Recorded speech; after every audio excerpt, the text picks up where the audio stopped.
All right, welcome back to now the continuation of our lecture videos looking into the whole body summary. In the first part, we looked at the structures that are found within the head itself. We're now going to move towards the lower structures, going towards the thoracic portion of our body. So let's start right here in the anterior part within the neck itself. This is where you'll find the larynx of the respiratory system. Some of the structures that you can essentially touch with the front part of your hand right here at the junction of the neck and the head itself. We have the hyoid bone. From there, we then work down to our thyroid cartilage, where we have that little notch right there, commonly called the Adam's apple.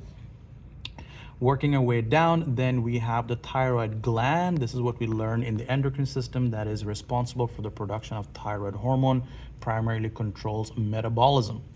Alongside the larynx, we of course have, as part of our cardiovascular system, the carotid arteries on either side, as well as the jugular veins. These are the darker colored blood vessels. The carotid arteries are responsible for taking blood to the head, rich in oxygen, glucose, nutrients, all the wonderful goodies that your cells need.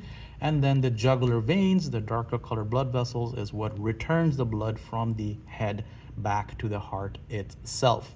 All right, one other structure that you can probably see peeking out underneath the thyroid gland, you can see this sort of little ring or like structures, individual white marks. Those are the C-shaped rings, part of the trachea. They're found anterior to the body itself. And of course, what's peeking behind the trachea itself is going to be the esophagus. We cannot see it from this view right here. That is the part of the digestive system. Now, coming back to the thyroid gland, just want to expand a little bit on it. The thyroid gland in this case is responsible, as I mentioned earlier, for the production of thyroid hormone. This, in this case, is under the control of other hormones that are being released from the pituitary gland, where you have TRH coming down, connecting with the thyroid gland with the hormone TSH, and under the stimulation of TSH levels, the thyroid gland in this case is what's producing that thyroid hormone, T3 and T4. Under excessive stimulation or under stimulation from the TSH, this is where you have the formation of goiter as part of hypo or hyperthyroidism, where the thyroid gland swells up, in this case because of either under or overstimulation. And again, the pathology of it we talked about more in our lecture. Coming back to the hormone, thyroid hormone itself, we have T3 and T4, where T4 in this case is thyroxine, T3 is triiodothyronine. Each one has its own role to play. T4 in this case is very stable within the blood itself, so while it doesn't have a direct impact on the cell, T3 is very unstable as it's traveling through the circulation system. So the thyroid gland first releases T4. Once it gets to the individual cells where it needs to boost metabolism, that T4 gets very quickly converted to T3, where T3 then goes on to increase metabolic activity within the cells themselves. So that is what comes to the thyroid gland itself. Some of the other hormones that are also found within the thyroid gland are going to be the calcitonin. These are also released by cells that are found within the thyroid gland that is responsible as part of the development of the skeletal system in this case. And sort of sub-cells, if you will, or sub-organs that are found within the thyroid gland is the PTH.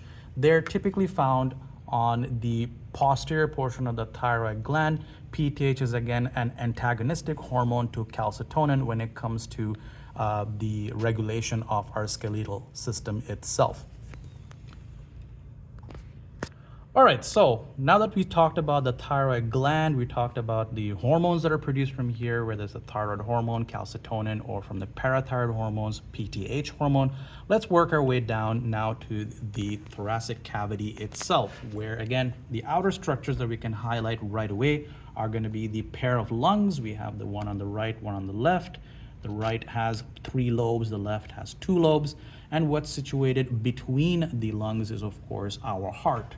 And you can see that little bend here called the cardiac notch. This is what's accommodating our heart itself. So let's remove the lungs and take a look at the internal structures very quickly here. So there goes the right lung, there goes the left lung. All right, now with the right and the left lung removed, let's talk about the internal structures before we get to the heart itself. So if you follow along the trachea, coming down here, it's eventually going to split into the individual lungs through the primary bronchi, one going to the left, one going to the right, where then the bronchi themselves start to split into smaller and smaller tubes, eventually becoming those bronchioles. So it's go through primary, secondary, tertiary bronchi, so on and so forth, until you get to the deeper structures, where eventually you have those tiny, tiny, tiny, tiny structures called bronchioles, approximately 1 millimeter across. These bronchioles then connect with the alveoli. That is, of course, the site of gas exchange when it comes to the respiratory system, where fresh oxygen gets picked up by your blood in the pulmonary capillaries, and the carbon dioxide gets dropped off as part of that gas exchange. Some other structures that we want to highlight here are, besides the bronchial tree, is going to be now about the heart itself.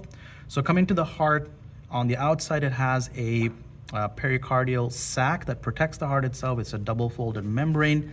And on the outer part, you can see here these large vessels that are coming out. This darker colored, the one that you see here, is the pulmonary artery connected to the right ventricle, which faces on the outside of the heart.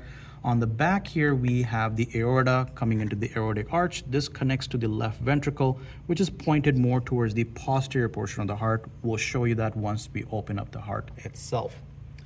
On the outside, you can see these various blood vessels. This is, of course, part of our coronary circulation. This is making sure that the various cells of the heart, specifically even the cardiac muscles or the cardiomyocytes, are getting the necessary amount of glucose and oxygen so that the heart can continue its pumping function and then return the blood back to the heart itself. So let's open up the heart, look at the cross section and see some of the internal structures of the heart. So here we go. Just open that guy up right there. Perfect. We'll put this guy back in. So if you look at the internal structures of the heart, just to remind you, there are 4 different chambers, and the heart is separated into the left and right hand side with this very thick muscular structure called the septum. Left hand side on this side, right hand side on this side. On the top, we have 2 chambers called the atrial chambers, left atrium, right atrium. And on the bottom, we have the ventricular chambers, left ventricle, right ventricle. The atrial chambers are responsible for receiving blood from the individual circuits, the systemic or the pulmonary circuit, versus the ventricles are responsible for pushing blood out of the heart into the corresponding circuits. And just to remind you, the left ventricle, the layer or the muscular layer here is a lot thicker compared to the right ventricle, because the left ventricle is responsible for pushing blood into the systemic circuit that goes to the rest of the body. So a lot more pressure has to be generated there. Some other structures that are not quite highlighted here, but just want to remind you, were of course the valves that are making sure the blood is moving in one direction. We have the atrioventricular valves, and of course we have the semilunar valves that are found within the corresponding arteries themselves. To the posterior portion, so I'm taking the heart out here, we can see the left ventricle. We of course have the right atrium. These structures that you see here are the individual vena cava that are connecting to it, but what's really nicely highlighted in the posterior portion of the heart are going to be the pulmonary arteries and the pulmonary veins. So these guys that are bringing oxygenated blood back from the lungs themselves, connecting to the left atrium. These are the individual pulmonary veins, and these are the pulmonary arteries that are coming out from the right ventricle to go towards the lungs to get oxygenated itself. The rear portion of the heart is also where you primarily have the left ventricle housed in this direction right here. We'll take a brief pause here and then continue on our video with the remaining portion of the body from there.